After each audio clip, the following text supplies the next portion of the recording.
All right, we are live. We are live. Good morning, good morning, good morning to all of our Gift Center, Parent University, friends, and family. We are so excited, so honored to have everyone on here this morning. It is officially 10 a.m., and we are excited to have everyone on the live on this morning. My name is Larissa Diana Jean. I am the founder and CEO of the Gift Center, where we are the premier 21st Century Leadership Academy, where we are equipping the next generation of leaders to discover their gift, sharpen their gift, operate in their gift, and to steward their gift for the glory of God. And we are passionate about equipping the next generation to be able to be polished and prepared before standing before kings. And we are excited under the umbrella of the Gift Center. We also have the opportunity and the privilege to provide parents of our gifted scholars Parent University. And Parent University stands on the scripture in Hosea that says, "My people perish for the lack of knowledge." So Parent University is designed to provide education, encouragement, and equipping for parents of gifted scholars. And we provide knowledge in the area of financial wealth. We provide knowledge in the area of mental health for our youth, as well as college and career readiness. So we're so excited. I love to be able to spend my Saturday mornings with my dear friend, Dr. Tanya Jackson. She is our guest for today, and we'll be tag teaming all summer for our summer series on money habitudes. So if you have been blessed by any of our previous podcasts on money habitudes, how do we build financial wealth and legacy for the next generation, you are in for a treat. This will be our summer series for this summer. So this morning, without further ado, I want to welcome on the live this morning, Dr. Tanya Jackson. Good morning. I'm so happy to be here again. Excited, so Uh, excited. it's a beautiful day. We've had a rainy weekend, but I have been looking forward to this morning. And, for us to continue our conversations about money habits, the psychology of money, and as it relates to our parents who are now about to transition into this empty nester lifestyle, we need to talk about it. We need to talk about what that's going to look like. What Yes. it looks like, and some of the mental, psychological, and tactical things we need to do to make sure that we're prepared. So I'm looking forward to our conversation today. I love it. I love it. And again, we want to welcome everyone who is online today to our Parent University. And our session for today is Money Habitudes Empty Nester Edition. So we want to say happy May. I feel like Dr. Tanya, May has become December minus all the Christmas shopping and hustle and bustle. May is just graduations and Yes. graduation parties and retirement celebrations. Retirements. Yes, congratulations to your household for Thank retirement you. celebrations. And so May has definitely become a very busy month. And one of the things I love about graduations, we know that graduation ceremonies here in the States are called commencement. And that's Mm-hmm. a French word, which means commencement, which is the beginning. So we know that, this is the end of a chapter for our Mm-hmm. young people as they're transitioning out of high school, right? Right. 18 years in your home, 18 years of pouring in, parenting, equipping, scolding, providing for, staying on them to get their work done, Homework. homework, papers, all of the things. And now they are transitioning from the care and supervision and guidance of your home, and now they're transitioning over to being a young adult. And so, our summer series on the empty nester edition for Money Habitudes, this is actually an opportunity. It's a new season for our families, and it's a new season for our scholars, as well as now Mhm. they're under the care and supervision of mom and dad. And now they're learning what it means to be a young adult, how to take financial responsibility for themselves. So we're so excited, Dr. Tanya, as always, for you to share with our parents what money habitudes look like. What does it mean to build kingdom legacy, kingdom wealth for the next generation, particularly for parents who have found themselves an empty nester starting in August? They will not have Yes. their teenagers at home. These young people will be at a university or perhaps the military for some. So Mhm. let's start off the conversation. The reality, the mindset shift from being a parent of a young scholar to now that young person graduated this May, or for some, they'll graduate this summer. Now parents are empty nesters. So Exactly. what is that reality like? So, and that's the crux of today's conversation. So, money habitudes, and your parents are now will now be moving into a phase where they're having to rewrite their financial history after the kids leave, right? Yeah. If that makes any sense. So, what we are doing, with this segment is we're exploring how empty nesters can redefine their financial identities, Mhm. goals, and spending habits now that their children are heading off to college Yeah. and the household dynamic is changing. I can speak personally to that. You've heard me talk about that before. Empty nester, kids go off to college, one moved out. And I'm going to be honest with you from my own personal experiences, it looks different. Yeah. It's emotional at first, but once you get past the emotional part of it, you have to refocus, Mhm. and you'll begin to see the subtle changes and things that come along with it. When if you go out to eat, the bill isn't as high, the grocery bill Right. goes down. Mhm. So this is an opportunity for parents to retool their finances and redirect funds. This could be an opportunity to redirect into emergency funds, Mhm. redirect additional monies into um, you know, uh, retirement, to be more aggressive in their retirement savings and things like that. So there's an opportunity here if the opportunities are taken advantage of and exercised, correctly. So this Money Habitudes is a part of my podcast segment called Smart Money, Dumb Mistakes. Because, I mean, let's be honest, we all make them, right? We Yeah. make mistakes. I make dumb mistakes every day. And I'm like, oh, I shouldn't have done that. Yeah. Or, I still every now and then will have an impulse to buy a pair of shoes and be like, oh, I'm going to take these back. I shouldn't have bought these right now. Right. So we all do it. There is no harm in that.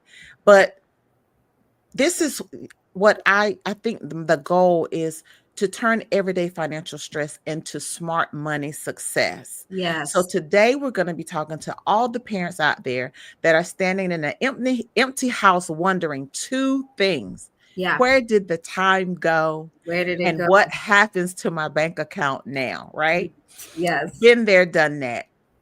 So, um, you know, I like the catchiness of the money habitudes for empty nesters because, your financial habits and attitudes may need to grow up just like our kids did, right? So we have to think about the growth on all factors of our lives, right? Right. So I have three main talking points that I want to share today. The first one being the emotional shift, right? From Yes. being a caregiver to a wealth builder. Mm. Um, and the two main takeaways from, that emotional shift conversation is that empty nesting can trigger a financial identity crisis, right? Yeah, You've spent years supporting your children. Now it's time to support yourself. So that's that's the good. first one. That's good. And then many parents unknowingly carry self sacrificing, Mm, security seeking money habits. mm, Um, and this is the time to explore how those show up in your spending habits, your saving habits, and over helping with college costs. mhm. Because guilty as charged, um, I overhelped a lot Right, with the son. Um, and it was so much more than it was with my daughter. And I don't know if it was because that's my baby boy or what, but yeah, he got it, right? He yeah. got it. So the second point that I'd like to um, convey is reassessing your financial habitudes. Yes. So, when you're going through the process of reassessing your financial habitudes, you need to look at a few things and ask yourself these types of questions.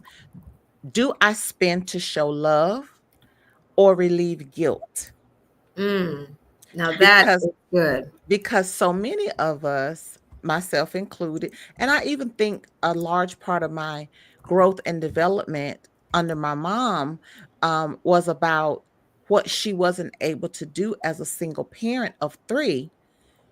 And then with me being Mm, 10 years younger than my oldest, right, it's just she and I. It was almost like I lived the last 10 years of my life as an only child. right, right. So now she's advanced and had been promoted up in the, federal government ranks, and she could afford the things for me that Yeah, she couldn't afford when it was 3, right, right, right? right, right. So I think in some ways perhaps my mom showed love, but she was also relieving a type of guilt Mm. about what she wasn't able to do with my brother and my sister. Does that make sense? That is so good. And if you don't mind, Dr.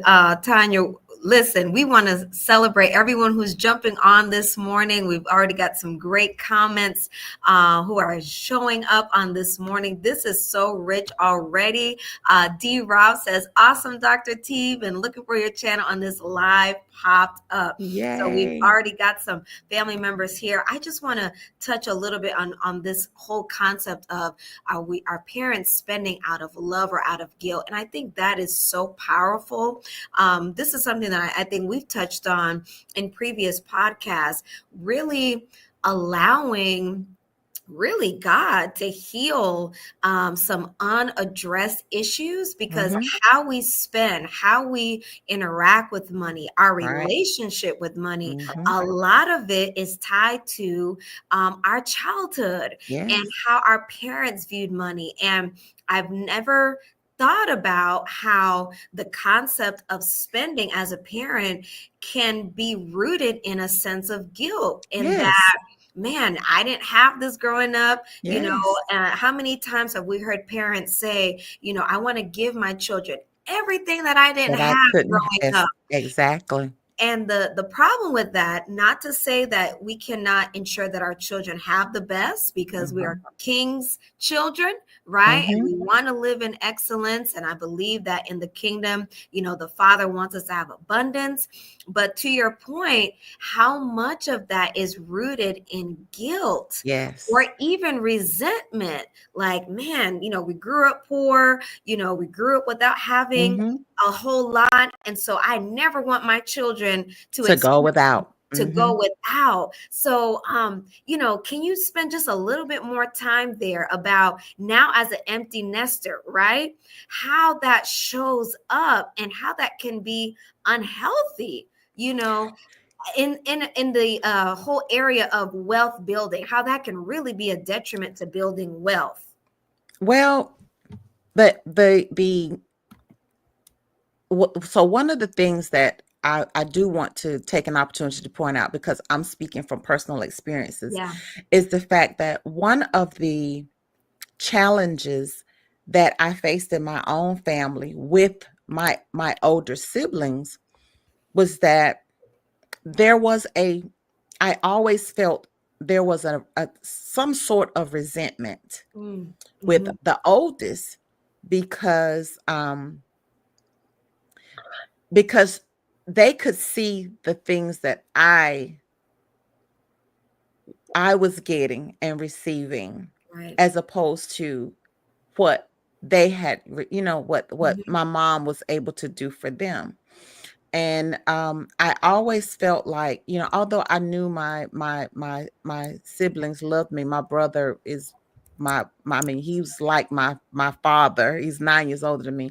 But there was always this thing with my sister, where Mm-hmm. I always felt like I was just, I was in the way, or I Mm-hmm. was, I was the spoiled brat because of whatever. And it wasn't that. I was um I was very solid in academics. I was a varsity cheerleader, so I had that academic and extracurricular balance going on. Um, so it wasn't like I was just sitting around, whining and begging for stuff. Right. My, I had proven to my mom that I was responsible enough to handle things, and so my mom, in her in her eyes, I feel like that was my mom's way of rewarding me. Mm-hmm. I Mm-hmm. think that was the logic that she used. Yeah. When in reality, I still think that some of that rewarding mentality was built and derived from relieving guilt, Mm. That's good. right? Good. And that's not a bad thing. It's just something that over time, as I've grown and become an adult and a professional, that now I realize, okay, maybe all of that wasn't just out of reward. It was out of, Mm-hmm. I'm going to do for her what I couldn't do for my other two, Sure. right? Sure. So I think that the biggest challenge from a familial sense would be if there are other siblings involved Mm-hmm. and the show seemed one-sided. Sure. Sure. That's where that could cause internal issues within the family dynamic between Yeah. the siblings, right? Yeah. Yeah. So that's a cautionary thing there. That's so The good. other thing I think is important to highlight is the other question being, am I delaying retirement savings to cover college expenses? And this hits upon your original question. How does this impact the wealth building process? It does. If you as a parent are delaying what you need to do for yourself Mm-hmm. and to protect your future as you grow old, to cover, you know, and I'm going to say unnecessary college expenses, because I think Sure. that there are opportunities out there now. There There are. should be no child Right. that goes to school and has to rely solely on student loans. Correct. You write a 500-word essay and Come on. boom, 5 grand. Bishop. Mm-hmm. Easy peasy, like the kids say. So there is that question. Yes, it could impact the ability to build wealth, because you are deferring and redirecting retirement savings, Right. or for yourself, to for your old age, to cover what these young people should be doing for Sure. themselves. Sure. Sure. Sure. And And then the that's so third good. question Mhm. is, am I more of a planner or a pleaser when Woo! it comes to Say money? that again. Am I more of a Am I more planner? of a planner Woo! or a pleaser, baby, when it comes to Woo! money? Mm. Okay. Wow. So those are three, I think, of the top questions that we need to ask ourselves, Yes. as not just empty nesters, but people in general. You know, Correct. what is my psychological tie to Yeah. money? How does Mm-hmm. money affect my psyche? How does, the spending of money, affect me psychologically? And that's going to segue us into the 6 money habitudes. Yes. So, in transparency, Money habitudes is a concept that is not new, right? It's been Right. around for a while. Mm-hmm. And it represents the pattern of behavior and attitudes that influence how people think about and use money. Right. Now, those six categories were developed by Sybil Solomon, who is Mm-hmm. she's the creator of the money habitudes concept and a Right. speaker on the psychology of money, um, that helps individuals understand the emotional and psychological side of money, which is especially useful for empty nesters redefining their financial roles. Okay. Yes. Mm-hmm. So I have to give Miss Solomon her credit. Yes. Um, so the first um, money habitude is security, right? So the motto here with the security is, I need to feel safe and prepared, right? Mm-hmm. Now, there are some characteristics that go along with each of these, that I've kind of pulled together, on my own. So I've broken this down into characteristics, challenges, and then I'm going to offer an empty nester tip for each Yes. one. Okay. Love it. So the characteristics for security would be value stability, Mm-hmm. planning and saving, avoiding unnecessary risks, and debt, especially, Mm-hmm. seeking to build emergency funds and plan for long term needs like retirement, what we talked about, and insurance. Right. Now, the challenges here would be maybe be overly cautious, Mm-hmm. missing out on growth opportunities. That's going to be a challenge. Um, it can be stressed by uncertainty Mm-hmm. or financial changes, like the kids moving out. That's Right. stressful. It was Right. stressful for me. Right. Right. Moving into a dorm, buying stuff for the dorm, Moving into orientation things. apartments, Yeah. paying rent. Paying rent. Right. Yeah. So, the empty nester tip here, that I will share is to use your strength in planning to reassess retirement, health care, and estate needs, but make room for some flexibility and enjoyment too. Now, you're empty nesters, you get to almost relearn who you are because Mm, you've been mom, friend, protector for so long. Not that any of those roles ever go away, but when you become an empty nester, they shift a little bit. yeah. So the second money habitude, is planning. Mm-hmm. The motto here is I like structure, goals, and strategy. Yeah. That should always be at the forefront of your mind. That should always be the goal, right? So the characteristics for planning is being budget conscious, goal oriented, and tracking your spending.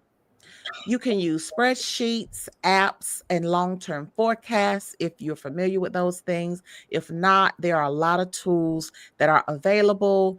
And you can always reach out to me. I Mm-hmm. can help build, specific, individualized plans, and we could put something together, as far as a long term forecast and Yes. strategy.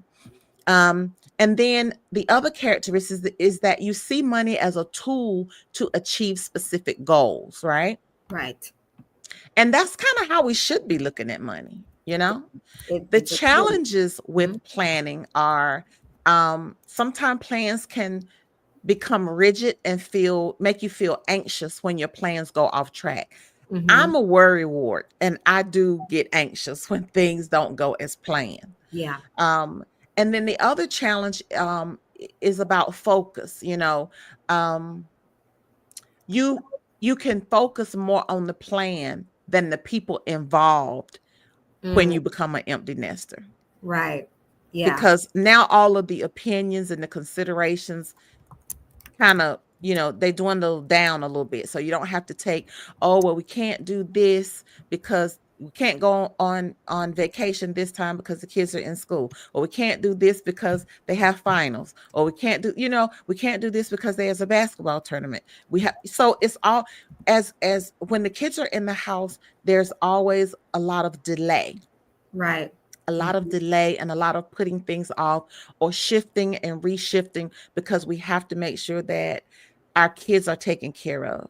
But Yeah. when they go away, it's just you. Now it's time for you to plan things and strategize around yourself and Mhm. some of the things you want and need to do that you have held off on and delayed for so long. Right. Right. My Right. empty nester tip here is turn your planning strengths toward new goals, such as travel, business ventures, or legacy giving. Mhm. Now that the focus isn't on child expenses, here's your opportunity. Mhm. And say that one more time for us, Dr. Tanya. Empty nester tip number 2. We're going to turn that planning into Turn your travel. planning strengths toward new goals, Yes. such as travel, business ventures, or legacy giving. Mhm. Now that the focus isn't on child expenses, you Mhm. can you can plan on you. I love that. I love that. And I think too, to what we shared earlier about kind of that guilt, um, is that a real guilt and a real place for parents to, put dreams aside temporarily while parenting and rearing Mhm. children to where they now are, young adults who can stand on their own 2 feet? How much of a reality is that? And what advice would you give for parents who maybe they will be an empty nester this time next year, right? Or maybe they've got children who are in middle school. How do they still work on their dreams while working towards preparing their children for life after college? That's a great question. Well, the thing about it is, it goes back into the main focus of this particular money habitude, planning. Yeah. It's that advanced planning. It's the it's doing the early reconnaissance, Mhm. surveying, gathering facts, investigating, researching. Um, I sat on my dream of being an entrepreneur for about 10 years, Mhm. Mhm. w- postponing and delaying out of fear, um, out of obligation, Mhm. financial and emotional Right. obligations to my family and my husband and my children. Um, the fear of going from, I know I'm going to receive a good government paycheck Mhm. twice a month, 26 pay periods out the year, to now I got to get out here and hustle. Do I Right. have what it takes? Second guessing myself, Mhm. second guessing my skills and what um the resources that I was always able to bring to the table for big government, Mhm. local government. Right. Right. Right. um and one day, I'm going to be very transparent moment here. One day, and I don't talk about this much because I am a businesswoman, so I won't name names, but I was working for the governor's office at the time, Governor Deal. And my boss, she was horrible. Mhm. And I didn't like her style at all. Yeah. I'm not and I've worked, under Shirley Franklin, and Mhm. Janice Davis at the City of Atlanta. I was a chief of budget and fiscal policy, a deputy CFO. Um, I was a PMO and set up the financial administration for the city of Dunwoody when they broke away from DeKalb County. Right. I've held various roles in leadership. But the one thing that I will always remember was a piece of advice that I got from um a and Father rest his soul, from C.T. Martin, who was an Atlanta city councilman during my tenure at the city of Atlanta. And Mr. Martin would call me sometimes and he would talk to me about things because he knew he could, because I would keep confidence. And he said, you know, Miss Jackson, one of the things that we find so refreshing about you is that we believe you are honest. And Mm-hmm. when you get in front of that podium and you give us information, we believe you. Yes. We believe you. He said, you're not up there doing a political song and dance, Yeah. Mm-hmm. telling us what we want to hear, or, just saying basically, he knew I was going to be truthful. That's And right. lots of times when they would ask me questions, it could be C.T. Martin, it could be Felicia Moore, who I became very good friends with and close confidants with. They would call me off record all the time because they knew that I had an obligation to both administration and to them, because finance had a dotted line Yeah. between the mayor's office and city council. Mm-hmm. And I was never that person who wanted to be involved in the political back and forth and the political fighting and bantering. I just wanted to give you the facts. I wanted to give you the numbers. I wanted you Right. to know what it was. And hey, if we need to reanalyze some things, rework some things, we could do that. But I took pride in someone in his stature and of his leadership and his tenure in Right. that role, sharing with me how valuable they found me personally, and the fact that they felt like I was a truthful person Mm-hmm. and Yeah. that they really did appreciate that from me. So I digress, but during my time in the governor's office, that role I felt at times was driving me crazy. Mm-hmm. Preparing the budget and presenting the budgets and all this stuff. And I'm gonna summarize it. That was where the expectation was you did a song and a dance. Mm-hmm. Mm-hmm. So when we were presenting the budgets to my boss, it was like a production. Mm-hmm. And you had to say this way, or you had to do this. Just tell the truth. Just say what it is. Tell the truth. It That's all it good is that what you it say. is. And Mm-hmm. when a department doesn't do something, or a division doesn't do what they're supposed to do, you shouldn't beat your people up about it. Mm-hmm. I can't tell a commissioner what he better do.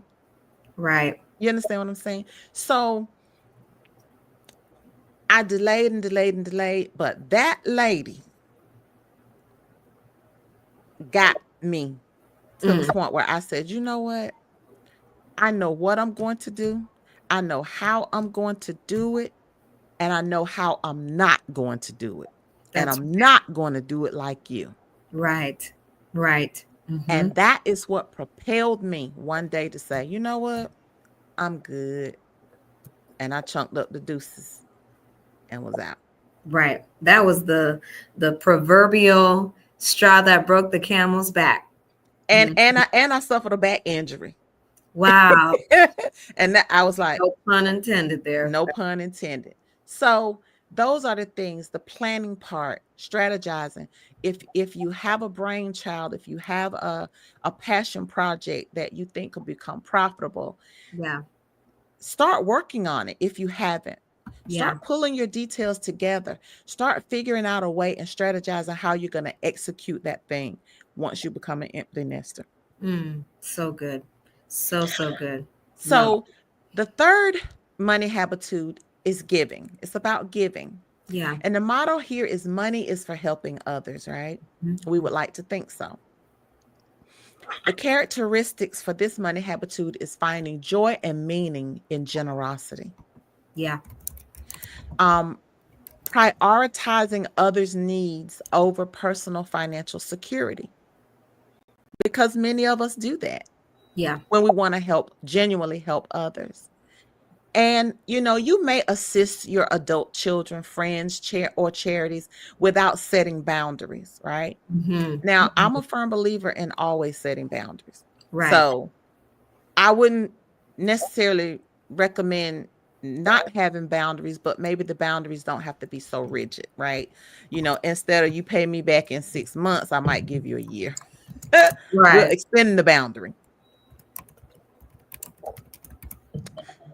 A couple of the challenges with giving is that giving may drain your savings, or it may force you to take on debt to help others.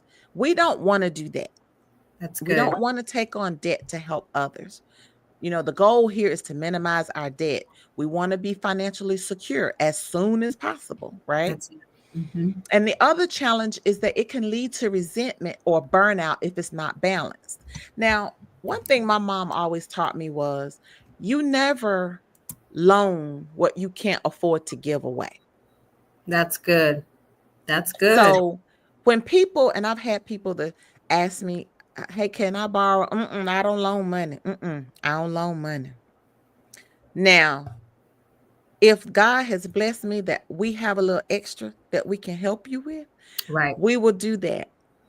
But I'm a firm believer in, if out of the pureness and kindness of my heart, we give you something and you say you're going to pay it back, if you don't pay it back, God will.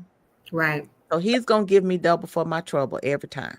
Right. But I'm going to give it to you with an open and genuine heart. Right. And there have been times when the people have come back to pay, and I said, hey, you know what? That's your blessing, because God already got me. That's right. That's it. So, but I never loan or give something that I need. Correct. And there's a difference. And I think, and I have family members who've done that. Like you borrowing money from someone and they're loaning you their car insurance money. Never, never that. You're Mm-mm. not getting my car insurance money. You're not getting my car payment money. You ain't No, get my mortgage money. None of that. can't do it. Because those things take care of our basic needs. Correct. Now you might get my little Brahmin bag money, or you Right. might get my little new pair of J's money, but you're not getting that money that's gonna keep a roof over our head, the lights on, and things like Right. that. Because Right. so oftentimes when people borrow money until they get paid, they can't really afford to pay you back out of that next paycheck. What are you doing? It doesn't Right. make sense. Right. You They didn't have it they then. You're not going to have it now. You got the same bills you had when you asked me to borrow this money. Right. Right. So when you are faced with the proposition of loaning someone money, be mindful you have to live too, Right. and you should never borrow what you need for your own basic life and Mm. living expenses. Yeah, that's good. That's good. My empty nester tip here is create a giving budget that lets you be generous without sacrificing long-term stability, Mm. right? So create a giving budget that lets you be generous without sacrificing your long-term stability. That's so good. That is so good. And even, to that point there, we're talking about empty nesters, Dr. T, we're talking about parents. What advice would you give now to our young people who, okay, maybe they're a third year student in college, they're getting ready to graduate, they've got an apartment, and they fall into some type of financial bind, right? Maybe they messed up one semester and lost their scholarship, lost hope. How do parents navigate through that to where now there's a financial crisis, and now it's putting a financial strain on parents to ensure that the child can go back to school the next semester? What advice would you give for parents there? For me, and this is my own personal belief, I believe that if, and in that scenario, you have a third year student um who has fallen off the rails somewhere and lost their scholarship. Mm-hmm. I don't necessarily believe that the entire financial strain should be on the parents. Mm-hmm. If it means that you have to take a break semester, work, and save your money, you will help foot that bill. I feel that it's important to hold our scholars Yeah, and children accountable. that's good. If your lack of accountability in school was the culprit behind why you lost this scholarship opportunity, then you should feel part of the pain. Mm-hmm. Mm-hmm. And part of the pain is going to make you responsible for helping get yourself back in school. I'm not going out to take out debt. I'm not going to refinance my house. Come I'm on. not going to go take out a loan. I'm going to help you, but you're going to meet me halfway. Now, what we've done is we established um, savings accounts, Mm-hmm. education accounts in our credit union that's in North Carolina that Right. none of us see. There. And money just goes in there. And that's always been an opportunity if something happened or if costs, something got a little more expensive. Okay, well, this is what we put this money over here for. We'll do that. But as parents, we've already done our part. Mm-hmm. Correct. So if you need $3,000, we got 25 we have 15 of it. What you going to do to get the other 15? Because you will contribute. Mm-hmm. Mm-hmm. I got my degrees. And I think that's a real conversation, Dr. Tanya, because again, especially the climate that our scholars and our young people are coming up in, where, sometimes there's that sense of entitlement, Yes. the lack of accountability Yes. and responsibility, and just knowing, well, mom will take care of it or dad will Yes. take care of it. And to your point, we want to ensure that our scholars are not only walking in their God-given gifts, and they're sharpening those gifts by going to school, getting higher That's right. education or trade school or Mhm. certification. You're sharpening those gifts. And in the same time that they have the character, right? And the Mhm. responsibility, because you are a young adult now. And we don't want a society of adults who don't have that responsibility or that accountability. So some people may call it tough love. If that's what it needs to be, then that's what it needs to be. But I think that when we don't hold them accountable, we're setting them up for failure in the real world. Um, none, the we all know in the biblical sense, that the body begins its march to the grave at birth. Come on. We That's don't know what God's plan is and who he's going to take home to glory first. But right. what we do know is none of us are here to stay. Right. And the logical thing psychologically as parents is we think about our the transition of life in the sense that our children will bury us.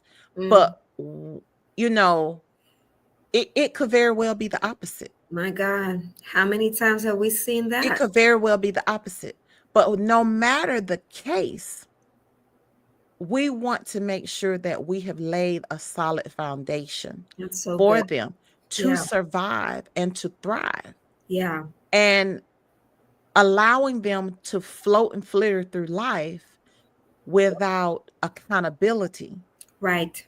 is not, that's doing them a disservice. That's right. And And I it think the bigger thing it's a here service. is, especially when it comes to children and parents, as our parents get older, because sometimes it, my mom gets me there sometimes.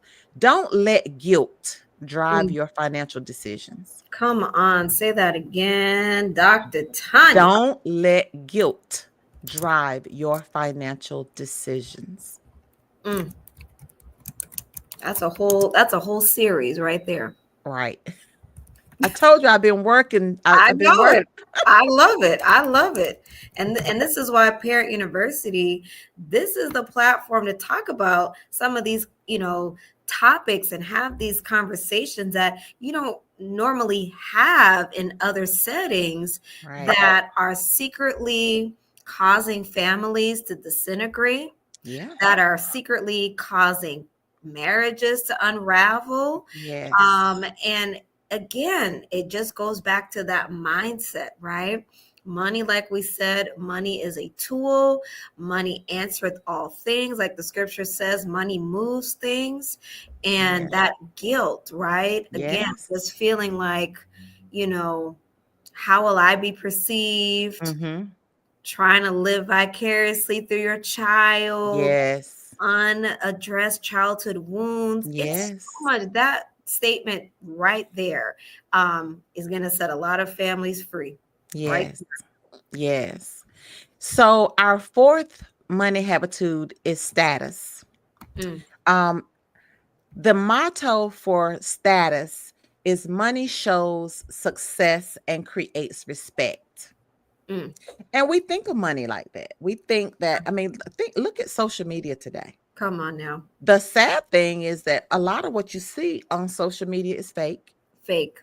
The clothes are A whole, rented, it's the a whole homes are filter. rented, the It, cars are rented. it's a whole facade. It's Like a my whole, grandmother used to say, people living from pillar to post Lord have mercy. and don't own a thing. It's for the show, Show, right. for the look. For the look.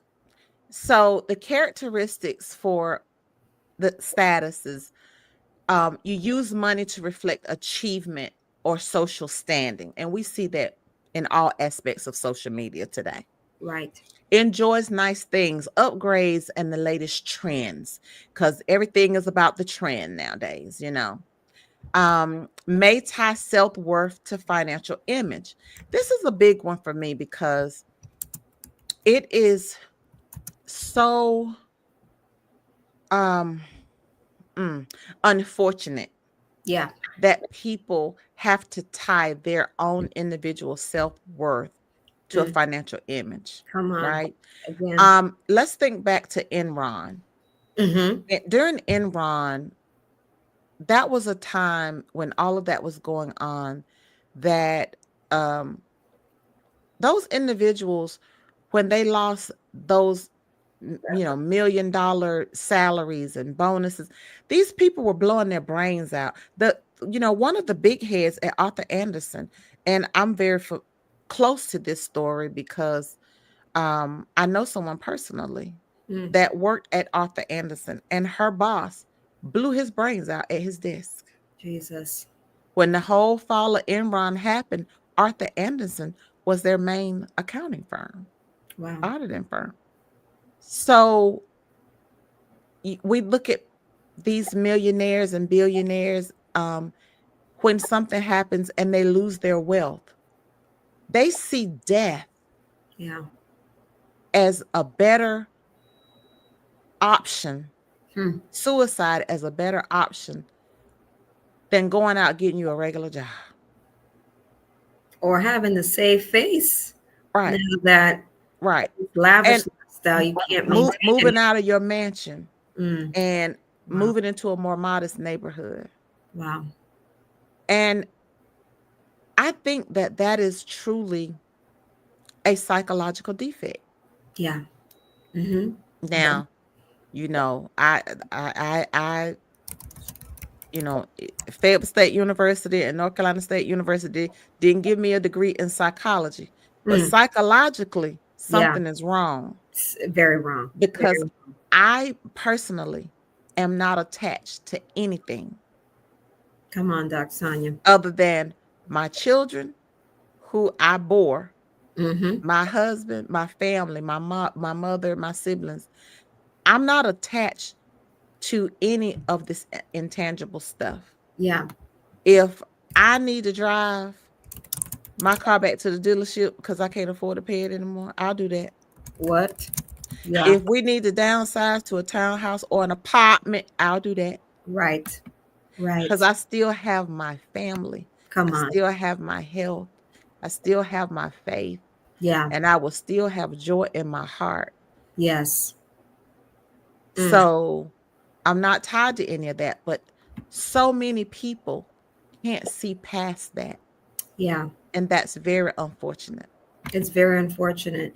And again, going back to what we said earlier, this generation of parenting, I've seen it firsthand where parents are, unbeknownst to them, subconsciously setting up their children for failure in this. You're Yes. creating this false reality in, I've got the newest shoes, I've got the newest iPhone every week that it comes, a new one comes out. Mm-hmm. I've got, the brand name clothes. I've got all of this, unless there's some inheritance under somebody's pillow Right. that you're going to give over to that child, they are not being equipped on how to either one, maintain this lavish lifestyle Right. that you're providing for them, Right. or be prepared to be very disappointed when you recognize, oh, I don't have the financial means to keep up with Mm-hmm. this lifestyle. Exactly. And again, even to your point, money cannot be the source of our children, nor as parents, caregivers, mentors, identity and worth. Yes. Because the minute your worth is based on anything that can be taken away, Mm-hmm. you're getting ready to be shipwrecked. Exactly. And think about um the bigger picture here when we start talking about what they have become accustomed to, Yeah, only to face the reality that you can't afford this. And that's where yeah, we start seeing the criminality creep in, correct, just basically becoming um you know problems in society, correct. because now you feel like, hey, I have to have this, and I will rob, cheat, and steal to get it. To get it. Mm-hmm. Mm-hmm. Those J's may cost your child their life. It could. Yep. A S- lifetime in jail. right, life over. So again, two of the biggest challenges with status is that it can make you overspend to keep up appearances. That's the Wow. first one. And Mm-hmm. then second, you may neglect your long-term goals for a short-term image, which is crazy. Yeah. No, it's crazy. Eventually, the truth will be revealed. The one thing that I firmly believe is that keeping up appearances will only last but so long. That's Correct. very temporary. Mm-hmm. Mm-hmm. And I think that it is unfortunate that we even find ourselves in those types of situations, but it Right. happens. My empty nester tip for this one is to redefine success on your terms, Yes. right? Redefine success on your terms. Shift the focus from external validation to internal satisfaction. Mm-hmm. And you Mm-hmm. can do that perhaps by investing in experiences or value based goals. That's so good. You So know what good. I'm saying? So Mm-hmm. redefine success on your terms. And what that simply means is don't worry about what other people think. Come on. Say it for everybody in the back, for the parents in the back. Stop worrying about what other people think. Mm, mm, mm, mm. Stop And stop worry. waiting and expecting and seeking external validation from others, and focus on internal satisfaction. Yes, yes. And this, I mean, I think the status part, this one money habitude alone is like each of these could be a whole series. Mm-hmm. We'll talk about it. Um, because this is so rich. I remember having a conversation with a young lady, true story. Her parents, worked very hard, did the best that they could, cruises every summer, private school, just Mm-hmm. a very, um, very blessed Mm-hmm. lifestyle, right? And she graduated from University of Georgia, and her first job opportunity actually caused her to move to Texas. Mm-hmm. And remember just, talking to her, how are things going? And she shared with me, which I was shocked. She said Mm-hmm. she hated every moment of it Oh wow. because it was for show. Oh wow. And I think really what she craved was just the one-on-one time Yeah. and not having to keep up with the Joneses, Right. as the saying goes. And so, I think even for parents who, maybe this year, maybe their only child or their oldest child has gone off to college, to really kind of redefine in your own words, Mm-hmm. rather than, and again, this is nothing against, going on vacations and those type of things.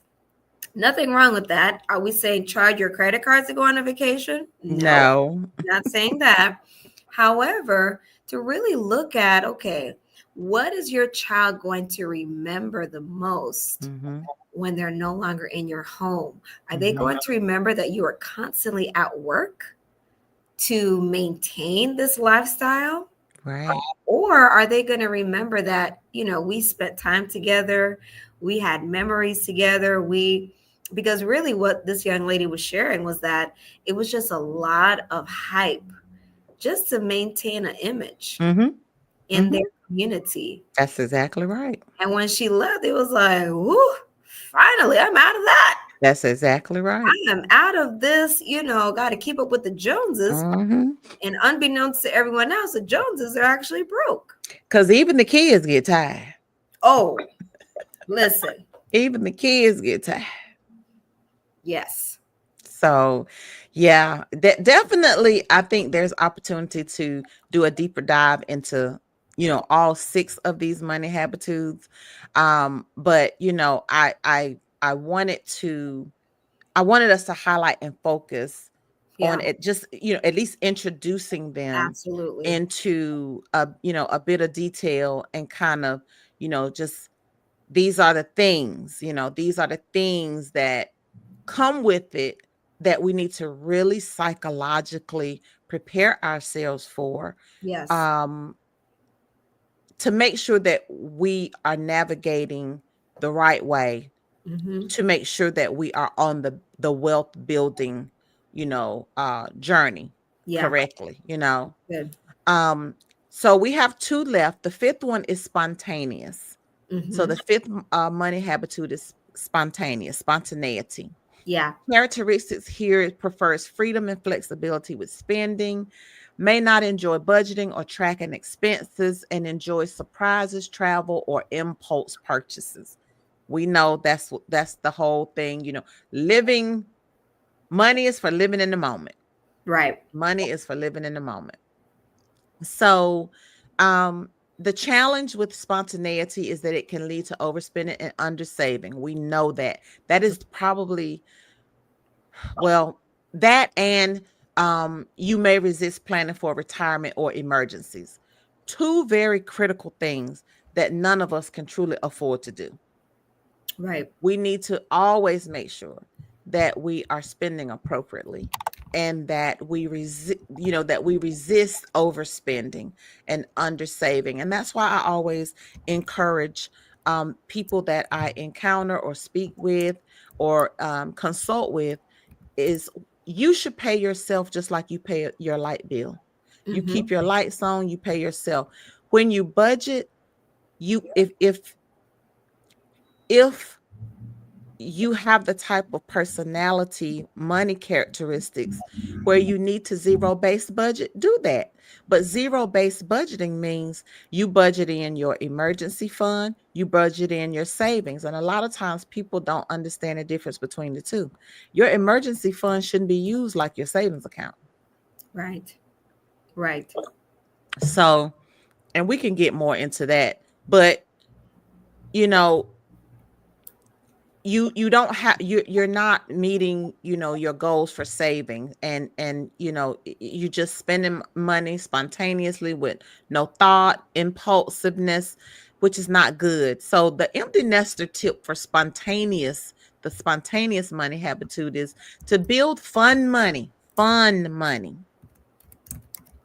into your budget so you can enjoy spontaneity Mm-hmm. without derailing your financial foundation. I'm going to say that again. Mm-hmm. Build fun money. Now, I consider fun money as your entertainment budget. We have an entertainment budget Mm-hmm. where we can go, we have one nice fine dining experience or movie experience. We budget for one a month. That's usually our date night. Right. So build fun money into your budget so you can enjoy spontaneity without derailing your financial foundation. That's You good. can do this by considering automated savings, Mm-hmm. so the essentials are covered first. That's good. Yeah. Yeah. I love that. And it's important because, we work hard. We should enjoy the fruit of our labor. Right. That doesn't mean that you're, going to the movies every week or you're No, going shopping every week, once a month. That's once a that's month. fun time. And I think that makes room for, again, enjoyment, Mhm. enjoying the fruit of your labor. And I think it communicates to even our children because we're talking about how do we pass on kingdom wealth habits, right? Mhm. I think it teaches our children too that we don't just live to work, Right. right? Right. We work to live. We work so that we can, build wealth, and that they can see that, it's not just, mom and dad were always at work, always at work. Yeah. We They never. were never they were never present and in the moment because they were too busy working. Correct, correct. Mhm. And do you think Mhm. that's a part of the guilt that we talked about earlier? And that, parents, maybe because this type of information, because again, I firmly believe in rather than giving children everything you didn't have, I would rather teach children everything I didn't know Mhm. at that age so that they're eons ahead. But that's a part of passing on generational wealth. The fallacy is that when we speak about generational wealth and when we hear people talk about generational wealth, the first thing that comes to mind is Right. money and stuff. Mm-hmm. Mm-hmm. Generational wealth is knowledge, good Yes. financial knowledge, rules of thumb to live by. Some of the most important tenets of life, survival skills. Let's talk about that. Right. That's a part of passing on generational wealth. It's not always about passing on assets, Mm-hmm. tangible assets. Generational wealth includes those intangible things Yeah. that we can't see or touch, but that's been embedded and ingrained in who we are. Mm-hmm. Yep. So that's also something that I have some material that I've been working on that we can really delve down into. What does generational wealth really mean and what does it look like? And it's not always about monetary things. The sixth and final money habitude is carefree. Mm-hmm. Um, so the motto here is I don't want to think about money. And I know people, I don't want to think about money. I don't want to talk about bills. I don't want to do this. Okay. Well, the characteristics here are these for avoidance, because that's what it is to Mm-hmm. avoid financial discussions or decision making. Right. Always delegating money matters to the spouse or an advisor, preferring simplicity, avoiding conflict around money. Well, we have to talk about it. You can't avoid it, Right. you know. The challenge, the challenges that go with this is, the lack of attention can lead to missed opportunities for unaddressed problems. Right. So we're not gonna sit down and talk about this late notice and this past due that's sitting on this countertop. Right. I forgot. We ain't gonna have this conversation till the lights go out. We ain't gonna talk about this until we don't have gas. It's cold in here. Right. Okay. Oh, when we're gonna talk about this? We're gonna talk about it when the repossession man got the call on the flatbed. That's what we're gonna talk about it? Lord have mercy. Okay. So we don't want to do that. We want to avoid the avoidance. Yeah. Yeah. Okay. Yeah. And the empty nester tip for this one is now's the time to take ownership. We talk about making our kids take accountability and ownership. So should we. Yeah. Even simple financial check-ins and basic, financial tools can give you control and reduce future anxiety. Yes. There's again, we most of us use mobile online banking. They have tools there. I can pull up my monthly, I could pull up my bank account. It could tell me where all the categories of spending for the month Mm-hmm. have Mm-hmm. gone, whether it's gas, food, grocery, entertainment, whatever. We Yeah. need to take advantage of those opportunities and Yeah. those tools that are out there.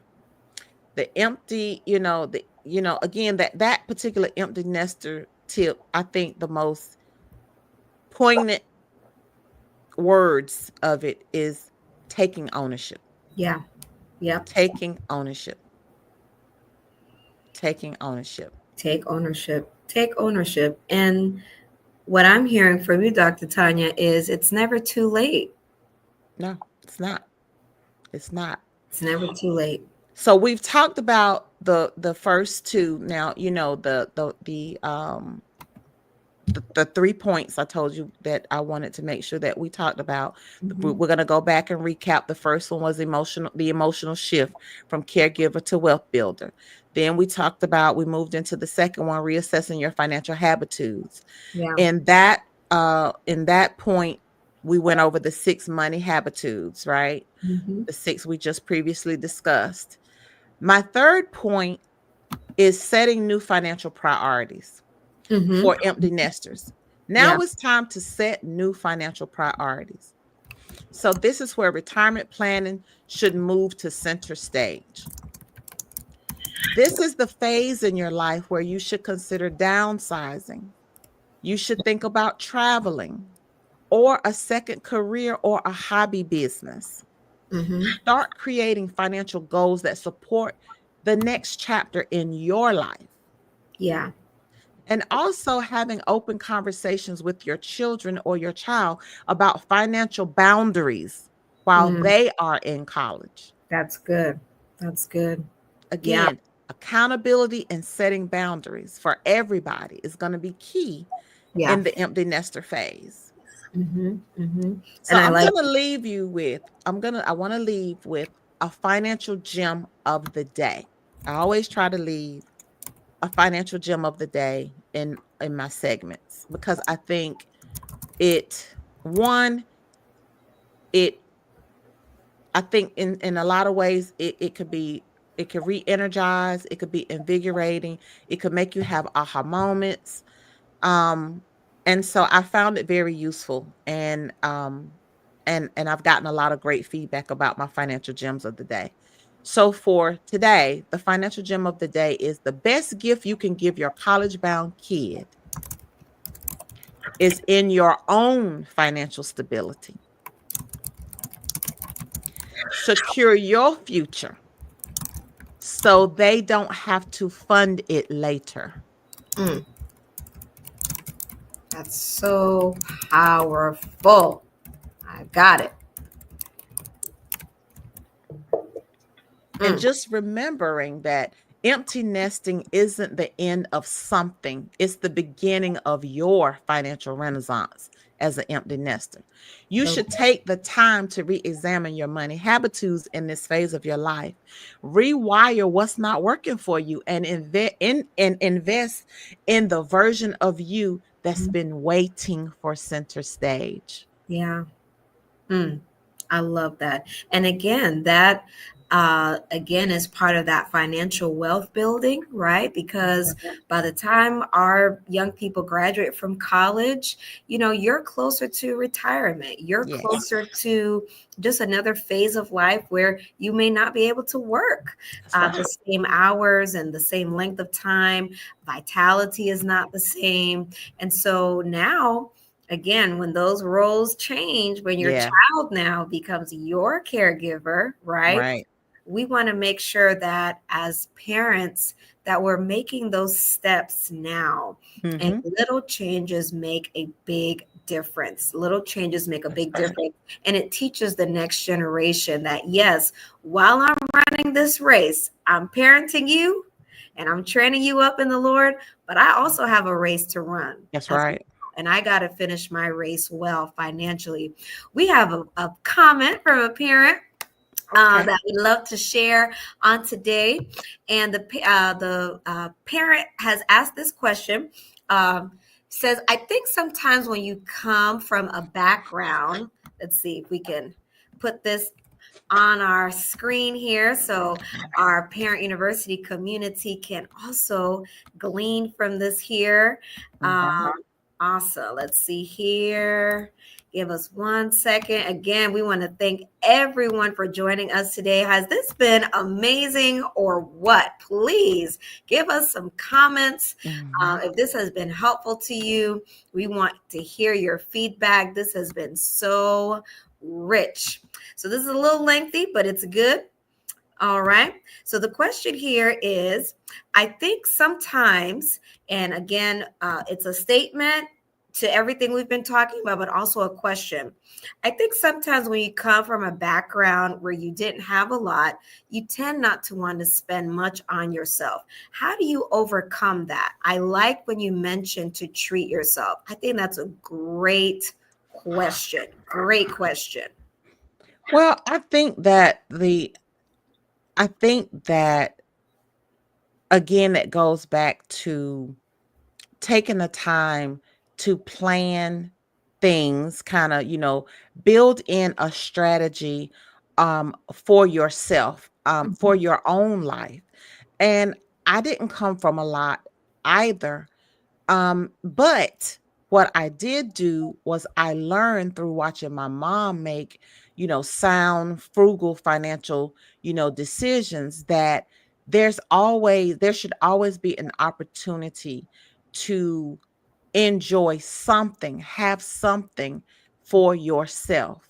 Yeah, We never went without, we never lacked. right. Um, and yeah, there were lots of times things were tight.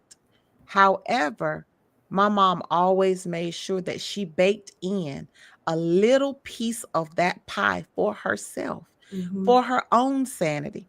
Back in the day, do you all remember? I remember my first experience as a little girl going with my mom to the beauty salon.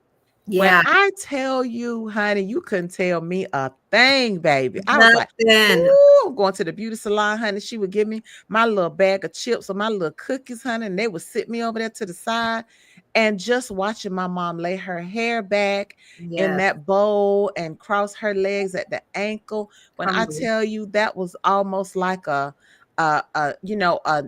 full body massage for her. What? She's worked all week long. She Yeah, couldn't do it every week, but right. every other week, my mom would go to the hair salon, and that was her moment. Yes, And yes. I, as a little girl, I got to share that and spend that time with her, seeing how that worked. And what happened in my own life when I became an adult was I actually shared that same Mhm. experience with my own daughter.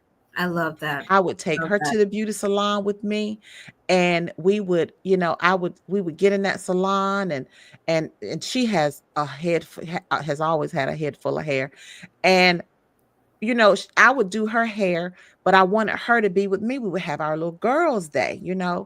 And then as she got older, I think maybe around middle school, seventh or eighth grade, I, talked to my husband. I said, well, I want her to start experiencing that as well. Yeah. And she started getting her hair washed, Yeah. getting her. And I mean, it's something it's the same as when the men take their sons with them to the barbershop for the first time. Yeah. Yeah. They have this thing, what happens in the barbershop, stay in the barbershop. Well, what happens in the beauty salon stays in the beauty salon. It does. It's And confidential it and is. it's therapeutic. And that's how it's something as simple as going to the salon and getting your hair washed, Yeah. or going and having, getting yourself a pedicure. Yes. I know many people aren't comfortable or secure in going to eat lunch or something by themselves. I used to be that way. I knew Baby, it. I have no baby, now, qualms with that. I honey, I'll enjoy go my own sit up. company. I'll go get in there, go find me where I want to go, Bahama Breeze or Listen. Frankie's, Mhm. or wherever. Right. Bubbles, doesn't matter, Texas Roadhouse.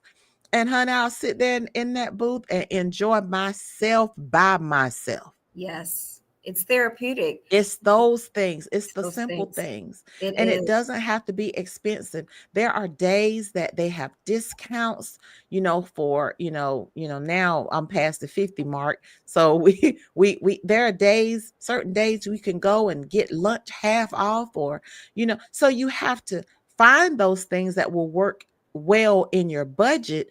But sometimes it's not always about the monetary aspect of it. It's Mhm. just about the moment. Yeah. It's Yeah. about taking that moment for you.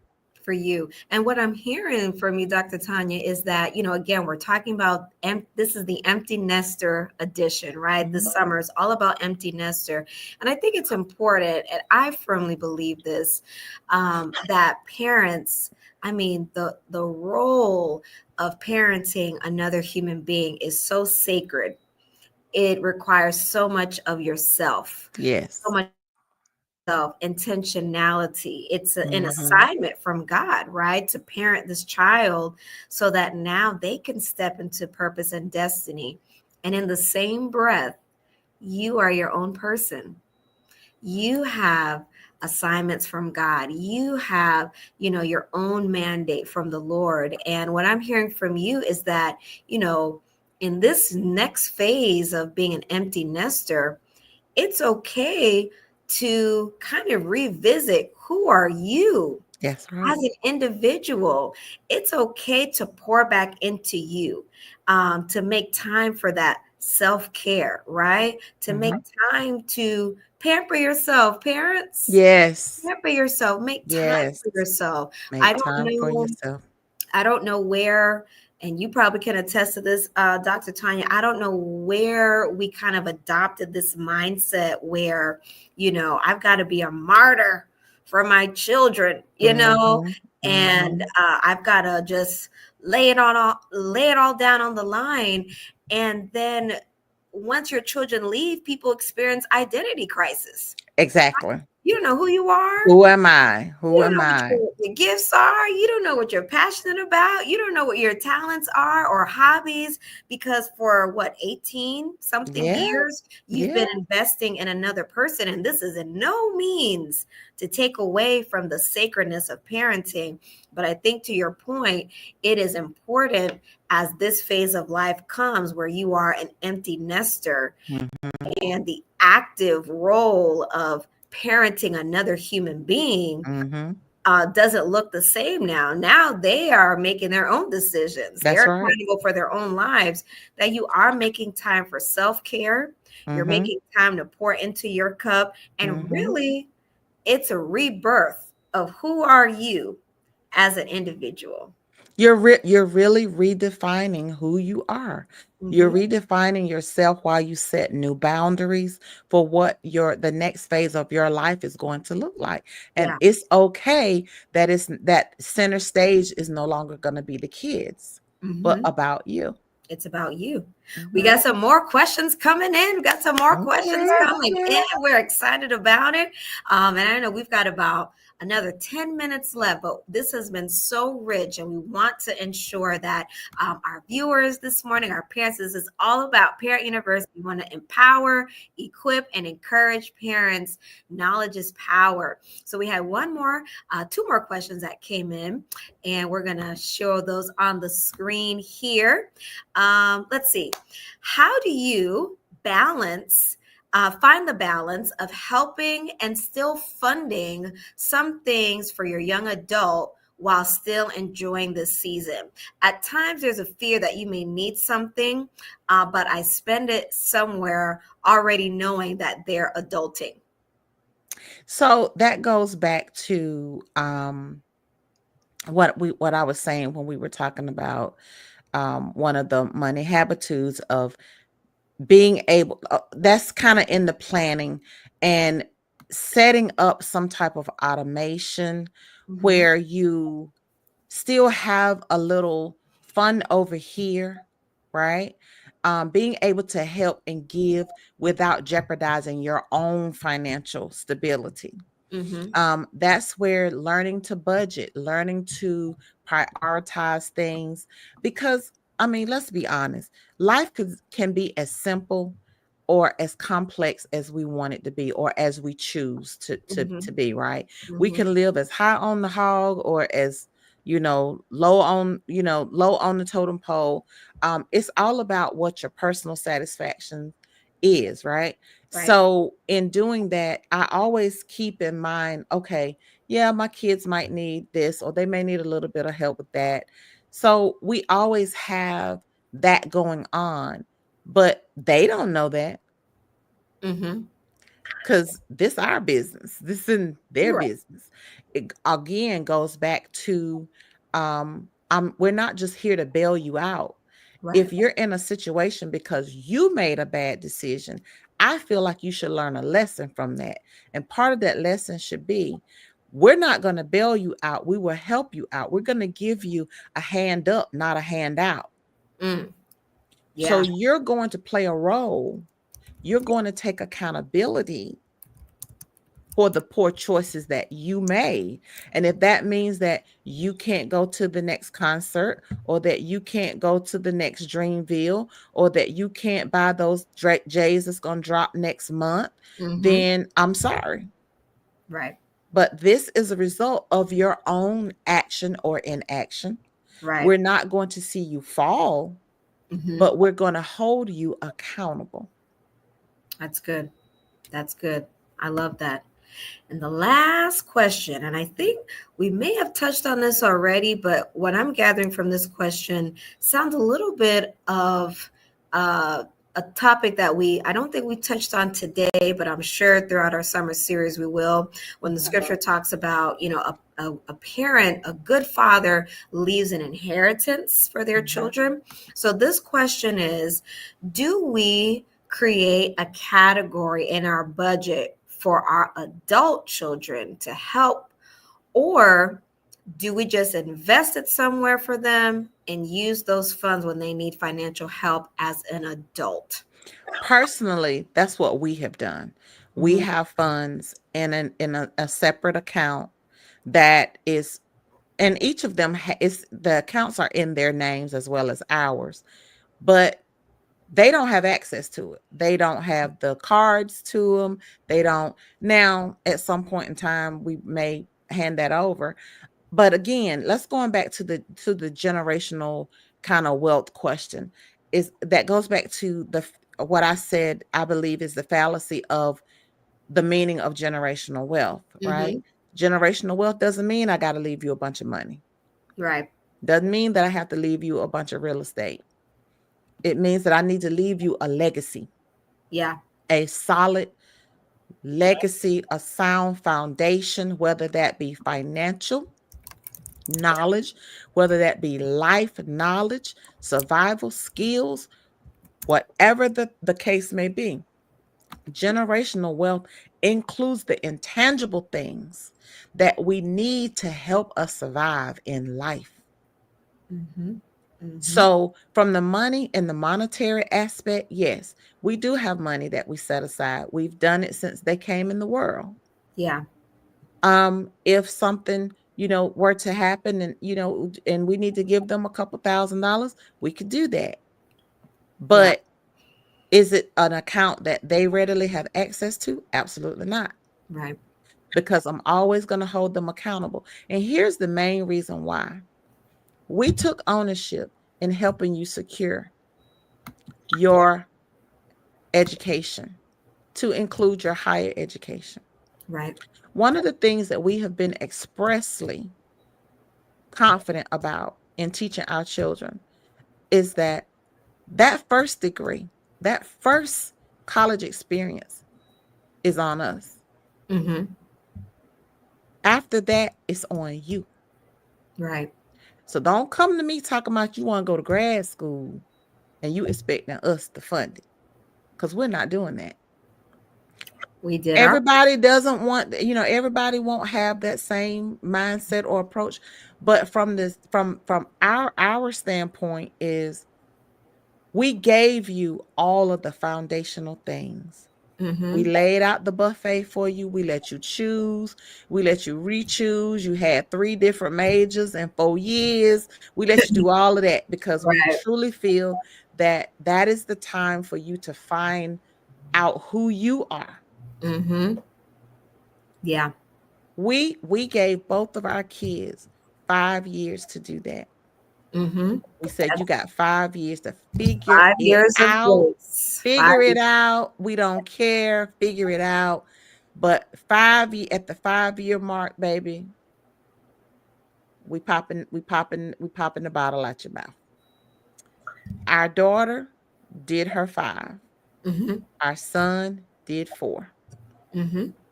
Yep. She's very successful in education. She's been an educator now for 10 years. He Congrats. now, in what, the last 6 months since he graduated, Mm-hmm. he's worked as a rehabilitation therapy tech. Yeah. He's transferring back here to Atlanta to work at Piedmont, Atlanta. He's transferring from Excellent. Winston-Salem. We've given you the tools, the skills that and helped you secure the education that can help you sustain your life now. Mm-hmm. Mm-hmm. Mm-hmm. Yeah.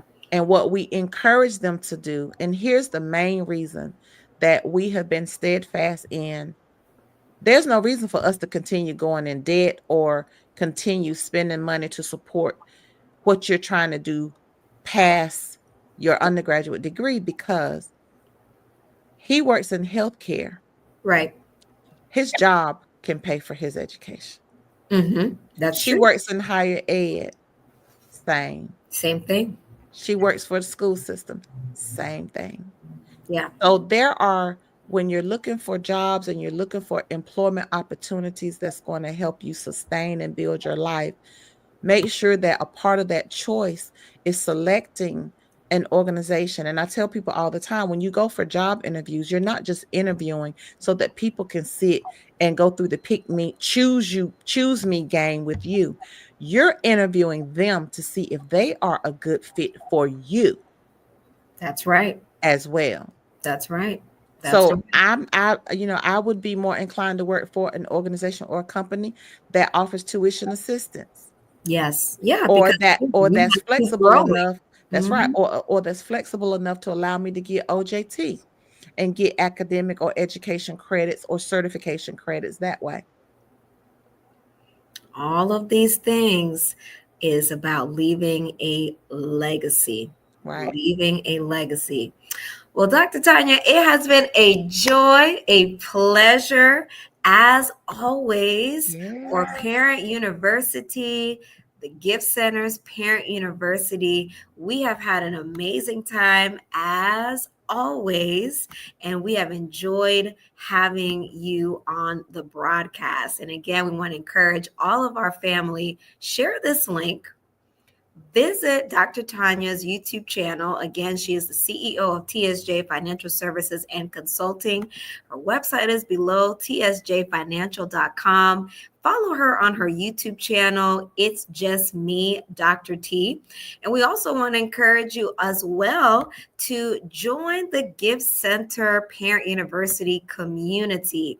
Our website is thegiftcenter1816.com. If you want to be a part of the Gift Center Parent University community, where you have exclusive access to these type of conversations, this type of equipping that you're probably not going to hear anywhere else, in this type of platform, we encourage you to join. We are excited about this summer as we are going to continue unpacking Money Habitudes, the Empty Nester edition. So again, we pray that this has been a phenomenal experience for you. Dr. Tanya, we love you. I love you. We're so thankful that we get Same, partnering same. this summer. So enjoy, praying safe travels for your son as he's transitioning back to the Atlanta area. Yes. We will be back at the end of June for our our third podcast now Mm-hmm. from April. We'll be back again in June to continue the conversation on Money Habitudes Empty Nester Edition. So come ready with your questions and come ready to get knowledge. Be blessed. Absolutely. Bye bye for now. Bye bye.